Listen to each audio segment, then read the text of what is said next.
Good evening, everyone. I'd encourage you, if you'd like to follow along, to get out a Bible. We're going to be in Proverbs chapter 3, and verses 21 to 35 tonight. Proverbs chapter 3, starting in verse 21. We're continuing tonight with these series of speeches out of Proverbs that Solomon was giving to his son. These ideas, key themes from these speeches are the idea of the importance of wisdom, of seeking after it, of understanding that there's a right path versus a wrong path, ideas that maybe we would think are very basic about wisdom, but again, Proverbs is written so that even if you are simple, you can gain wisdom. And so sometimes the best place to start is with the simplest concepts. And so that's kind of what Solomon is doing here. And so we can go ahead and dive into this speech. Actually, first, just to recap what we've already gone over, Solomon's first speech was warning his son about bad company. So that's kind of going back to that key theme of there's a right path and a wrong path. He gave another speech on the value of wisdom, and then a poem about Lady Wisdom and how she cries out. We just finished up his third speech on trust and obedience, and then a second poem on the value of wisdom. And so this next speech that we're getting into, starting in verse 21, is about the preeminence of wisdom. And that's just a fancy way to say it's about the surpassing importance of wisdom. Again, another speech that's aimed at impressing upon the listener how important it is to value wisdom. Okay. Again, the father, Solomon, has highlighted this principle in several speeches before. And here he's starting out, and he's going to be talking about the way that wisdom brings peace. He just talked about that in the second poem that came right before this. And now he's going to talk about some practical ways that wisdom leads to peace. So his poem explained that wisdom equals peace. Now he's going to tell you, okay, in what way? In practical matters, how does that happen? Okay. So let's go ahead and read these first two verses here. Starting in verse 21, he says, "My son, see that they do not escape from your sight. Comply with sound wisdom and discretion, and they will be life to your soul and an adornment to your neck." Okay? Wisdom and discretion equaling peace. And you notice he uses this idea that we've seen repeated when it comes to wisdom. He's likening wisdom to what? To what type of clothing here in verse 22? Yeah, like jewelry or a necklace, right? Jewelry is something that is typically valuable and eye-catching. People notice it, right? And so, in other words, this is going to be of value to you, and it's going to be noticeable that you have this, that you are wearing this, right? It's one of the ways that he describes jewelry, the repeated idea of jewelry being worn like wisdom, or of wisdom being worn like jewelry. And he says that when you have wisdom, when you have discretion, not only will it be obvious to others, but you will be able to walk securely. You will be able to sleep in peace, and you will not have to fear traps from the wicked. See, in verse 23, he says, "Then you will walk in your way securely, and your foot will not stumble. When you lie down, you will not be afraid. When you lie down, your sleep will be sweet." Okay? So, those are all good things, right? I think that everyone here would want those things, right?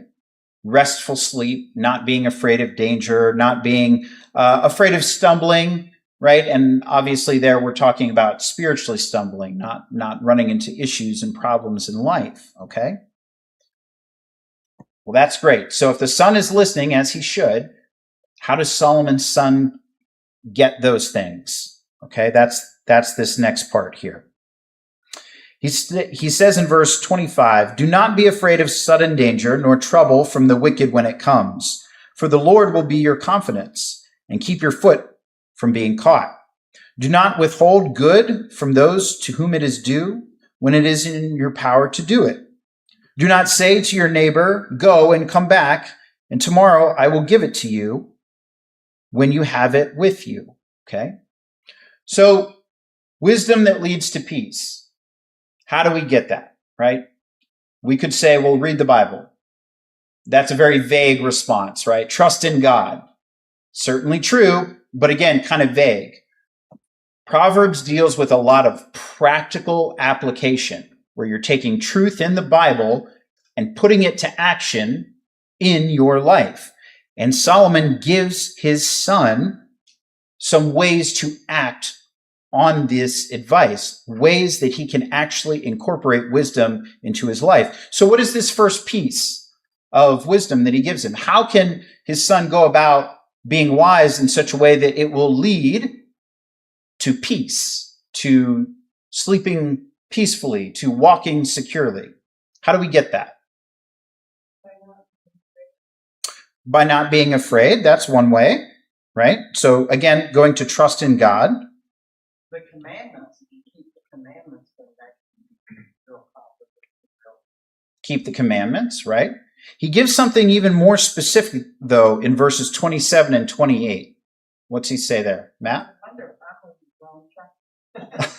Maybe. Well, I'm not sure if this is what you're going. Anyway, but the idea that kind of stay out of trouble. so yeah. If you aren't in trouble and worried about calamity coming upon you, then you can kind of rest easy, not worried about getting in trouble for bad things you do. Sure, right. Like, and this echoes some of his earlier thoughts in previous speeches, right?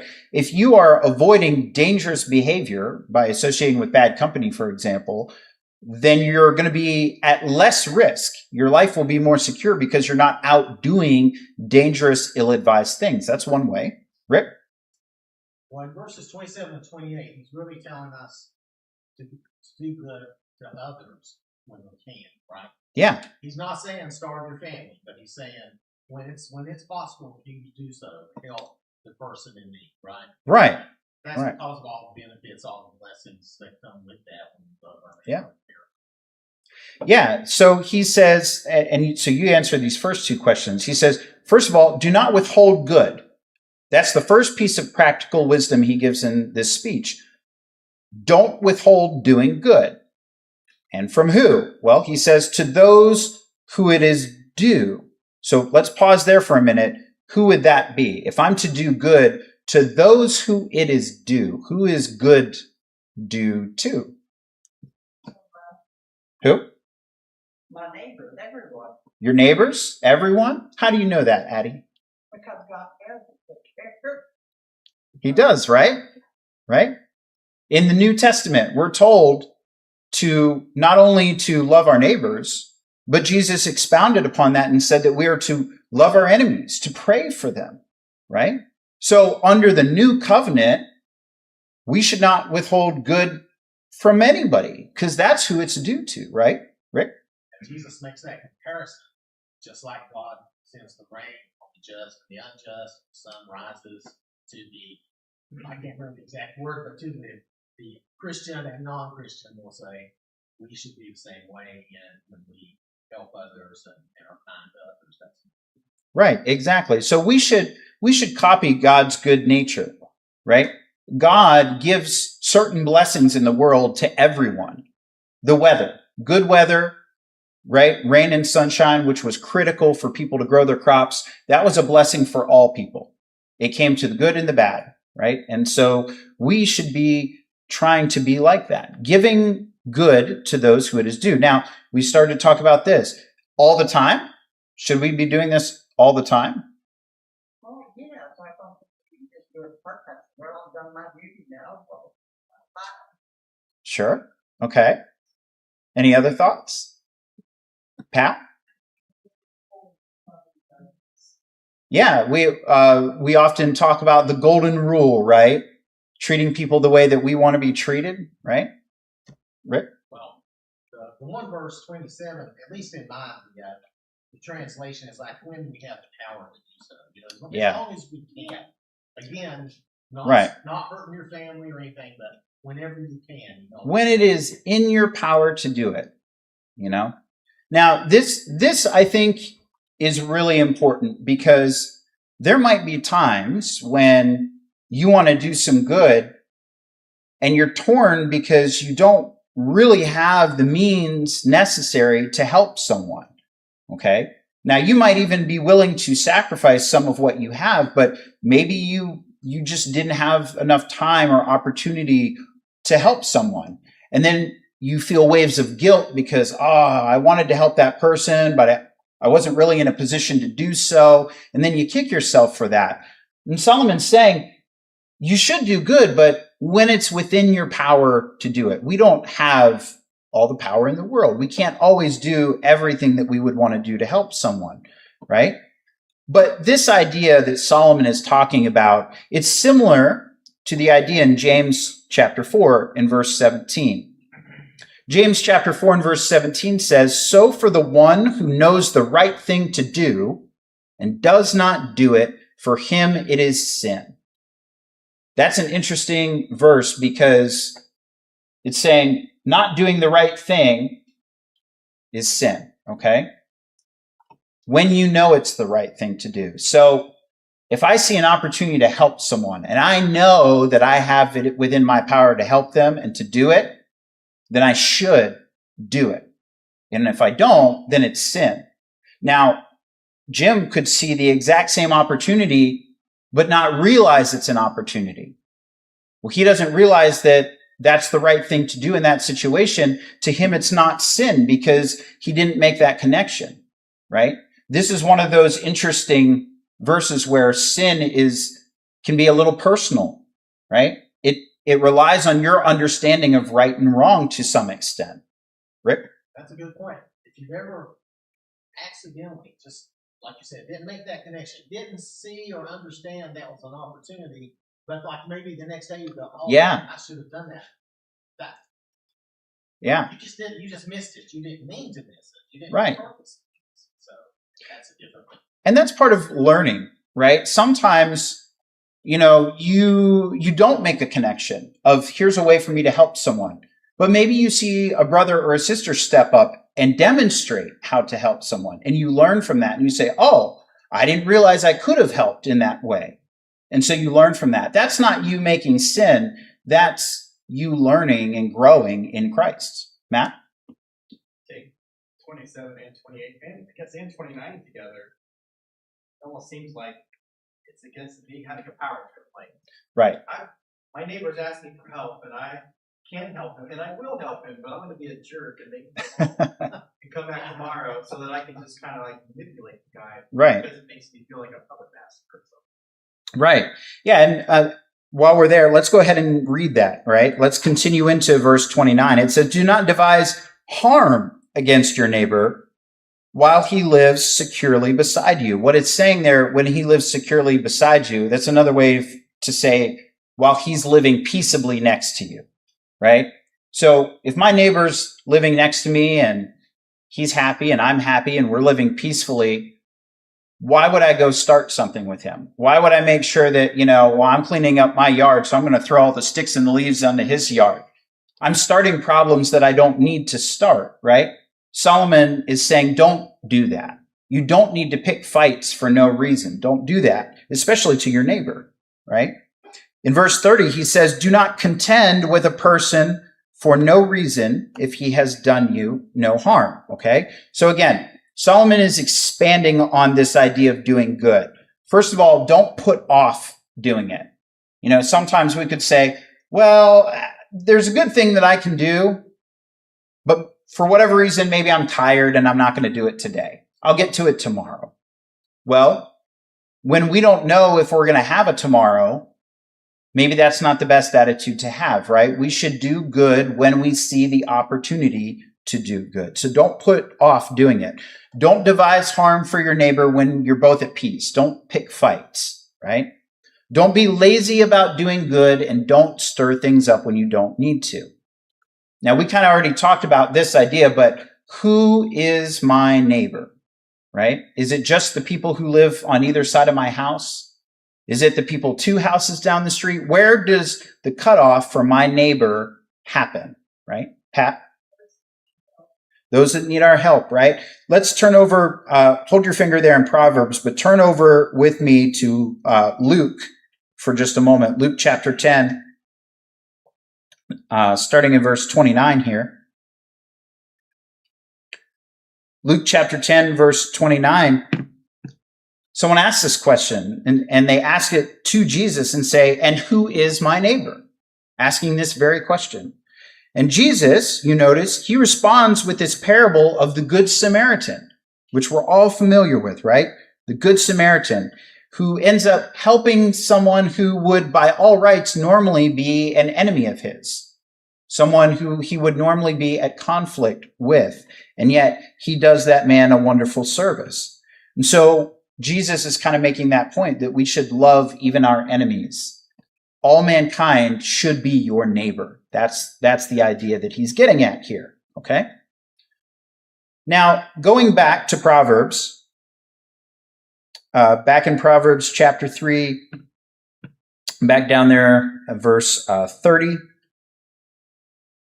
he says, do not contend with a person for no reason if he has done you no harm. I want to look at this a little bit closer here. Don't stir things up with a person, he says, for no reason, and if they've done you no harm. So I think the next logical question there is, what if you stir things up with a person for a reason?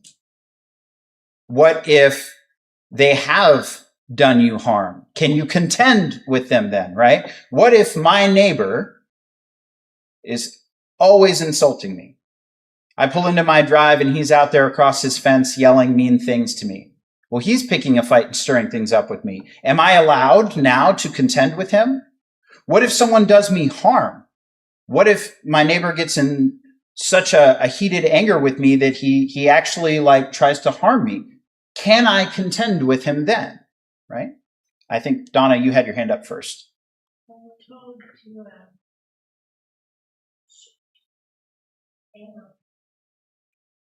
We're told to turn the other cheek. We're told to turn the other cheek. Okay. So that would say maybe we don't contend with anyone even if they do us harm. I saw a few more hands. Who was next? Matt? Well, depending on what you might contend, we shouldn't, if our neighbor's insulting us, we shouldn't have a fist fight over it. But right. But if we have some sort of dispute, like someone's stolen something, that's what the courts are for, especially within the faith. Yeah, we would go to an elder or to a trusted older person in the church to help us work through this. Because hey, I'm kind of upset that you stole my rake, and let's get this worked out. Right, Rick. Yeah, and Paul tells us, of course, as much as it relies on us, as much as we can, we should keep things as peaceful as possible. Right. Someone's trying to really physically hurt you, you can defend yourself and stuff, and then even call the police, whatever you can do. But as much as we can, we should try to keep the peace and maybe ignore a lot of these little things and right. Let it go. This could be an entire sermon in and of itself, but just a few highlights here, and I won't dive into every single verse.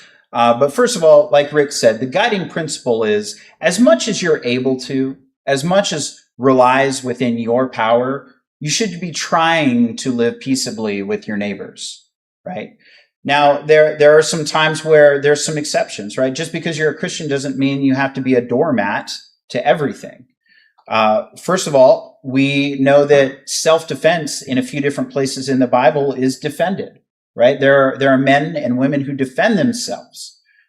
Jesus was talking about there's a time when you're going to need to pick up your sword and your cloak and everything. You know, he was speaking towards the idea of self-defense in those days near his crucifixion. There was going to be hard times ahead of them. So self-defense is defended. When we talk about, as a more broad topic of this, a more broad application, governments having law enforcement, right? Governments should be enforcing laws and protecting people. And we see that spelled out in Romans in more depth. So there's certainly that idea. So police officers and soldiers and peacekeepers, that is an okay profession. That is an okay thing, right? So there are rules for that sort of thing. But this, and to what Matt was saying too, we have mediators. The Bible actually walks us through steps on how to resolve conflict specifically with other brethren. And so there might be a time where you reach a disagreement with someone, and the Bible walks you through the process to fix that with mediators, with help from other brothers and sisters. Okay? So there are times when maybe we are contending with one another, right? But again, to what Rick said, to the extent that it is possible, it is better for us to live in peace. When Paul is giving advice to Titus and Timothy in those letters, he explains that peace is good because peace allows the gospel to flourish, right? It's easier for the gospel to spread in peaceful situations, in times of peace, than in times of contention and hardship, right? So this is a long-winded way to say, get along with your neighbors to the best of your ability. There's a lot more in-depth wisdom that you can dive into in this, but that is Solomon's basic idea at a very high level. Okay. He says in verse 31, moving on and kind of building off of this idea, he says, do not envy a violent person, and do not choose any of his ways, for the devious are an abomination to the Lord, but he is intimate with the upright. Okay?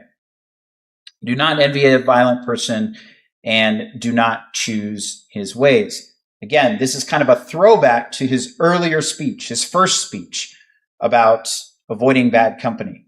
Does anyone remember how he describes the bad company in the first speech? They corrupt good morals. What else did they do? What were some of the actions that those bad company people did? They lie in wait to shed blood, right? He describes them with very violent image and language, right? Don't be like that. Don't envy those people. Don't envy people who are bullies and violent and take things by force. That's not the way to be. Don't take advantage of innocent people. Don't pursue ill-gotten gains. Those are a few things from his first speech. Right? Don't envy that lifestyle. Don't envy that person. That might seem like an easy path to wealth or to power or things like that. But ultimately, when you look at the end of that, where does that path lead? Nowhere good, right? It leads to destruction, right? So he's warning his son against that. Now, the devious, that's an interesting one. The word devious is sometimes used as a compliment in modern day times. Right? Devious is sometimes praised as someone who is clever. Being clever is being smart. It's being witty. It's being calculating. And people praise that, right? But how does God view those who are devious? What's the specific word that he uses to describe them in verse 32? Abomination, right? Abomination. What is an abomination? Something loathsome and disgusting and abhorrent. Right. Something loathsome and disgusting and abhorrent. Excellent descriptors. Many times in the Old Testament, when idolatry would creep in to Israel, God would describe that idolatry as an abomination. It is offensive in his sight. It's gross, it's disgusting, it's bad, right? So devious is not a character trait that we want to have. Who would God rather be close to? What kind of person would God much rather be near? The righteous person or the upright, right? That's who God would rather be like or be around. Now, there's a big divide between these two people, between the devious and the upright, okay? How does God treat each one of these people? Let's go ahead and finish the chapter here. starting in verse 33. The curse of the Lord is on the house of the wicked, but he blesses the home of the righteous. Though he scoffs at the scoffers, yet he gives grace to the needy. The wise will inherit honor, but fools increase in dishonor. Okay? So if we have these two groups of people, the devious, the violent, the wicked, and we have this other group of people, the upright, the righteous, how does God treat these two groups differently? Condemns and blesses. That's a great way to put it. He condemns and blesses. And even to the point, it says he curses the house of the wicked. Okay? In that day and age, when it referred to the house, it wasn't just saying the physical structure that you lived in. It wasn't talking about your building, right? It's not God saying that he's cursing the house of the wicked by infesting it with termites or something, right? This was a way to describe the household, those that lived with this person, okay? God detests the wicked and he loves the righteous to the point that it has an effect on those around you. Your behavior impacts those that you live with. In a direct or indirect way, you have an effect on the people that you live with. Your behavior, your actions have an effect. This is kind of that idea where sometimes you get a blessing and that blessing actually overflows to the point of benefiting others around you. Great example. If you are living an upright life, one of the benefits that Solomon talked about early on in Proverbs was sometimes wealth accompanies that. Sometimes God blesses you through earthly wealth. So maybe you are living a righteous life and God sees fit to bless you with promotion.